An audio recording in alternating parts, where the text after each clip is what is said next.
Hello दोस्तों, आप सभी का स्वागत है मेरे YouTube channel the secrets of medicine पर, जहां पर आपको मिलती है मेडिसिन से रिलेटेड इन्फॉर्मेशन। मैं हूं शेषमणि पांडे और आज की इस वीडियो में हम बात करने वाले हैं एंटीबायोटिक सिफोडॉक्सिम के बारे में। अगर आप पहली बार मेरे यूट्यूब चैनल पर विजिट किए हैं तो आपसे रिक्वेस्ट है कि प्लीज़ सब्सक्राइब करें और बेल आइकॉन को दबा दें ताकि सबसे पहले आपको नोटिफिकेशन मिल सके और आप मेडिसिन से रिलेटेड इन्फॉर्मेशन से अपडेटेड रह सकें।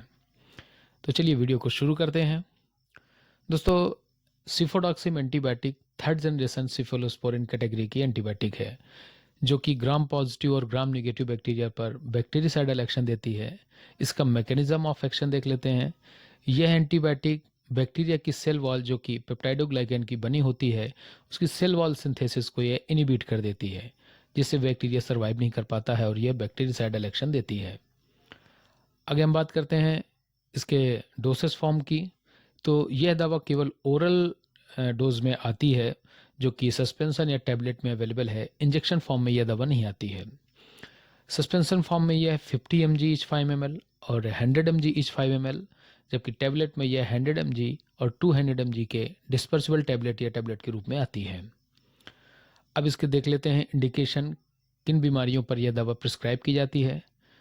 यह दवा सबसे ज़्यादा यूज़ होती है रेस्पिरेटरी इन्फेक्शन, LRTI या URTI मतलब अपर रेस्पिरेटरी ट्रैक्ट इन्फेक्शन या लोअर रेस्पिरेटरी ट्रैक्ट इन्फेक्शन, जैसे कि न्यूमोनिया, ब्रोंकाइटिस जो कि फेफड़ों में होने वाले इन्फेक्शन है, टॉन्सिलाइटिस जो कि हमारे टॉन्सिल्स में सूजन और इन्फेक्शन की वजह से कई बार फीवर आता है तब प्रिस्क्राइब की जाती है। इसके अलावा यह फेरेंजाइटिस या साइनोसाइटिस जो कि हमारे साइनस एरिया में नाक के आसपास और आंखों के नीचे इन्फ्लेमेशन या सूजन होने की वजह से दर्द बनना, हेडेक होना और साथ में बुखार आना, इन लक्षणों पर भी यह दवा प्रिस्क्राइब की जाती है।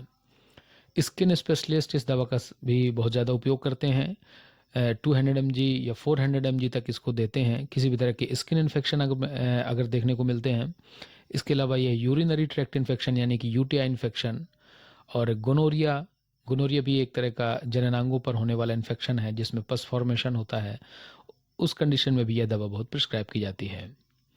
आगे हम बात करते हैं इसके कुछ पॉपुलर ब्रांड की।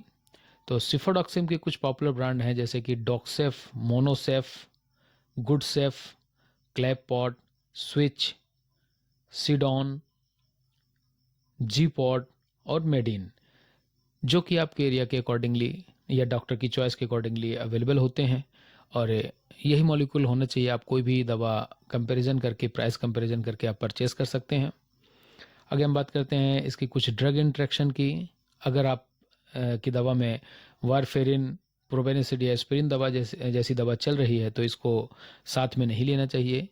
इसके अलावा इस दवा को साथ में अगर ले रहे हैं, इसके साथ में एंटासिड या PPI या H2 ब्लॉकर, तो इस एंटीबायोटिक के साथ में लेने से इसका एब्जॉर्प्शन कम हो सकता है। अगर आप किसी भी तरह की एंटासिड या PPI का उपयोग करते हैं तो इसे एंटीबायोटिक लेने के 1 या 2 घंटे पहले इसे कर लेना चाहिए।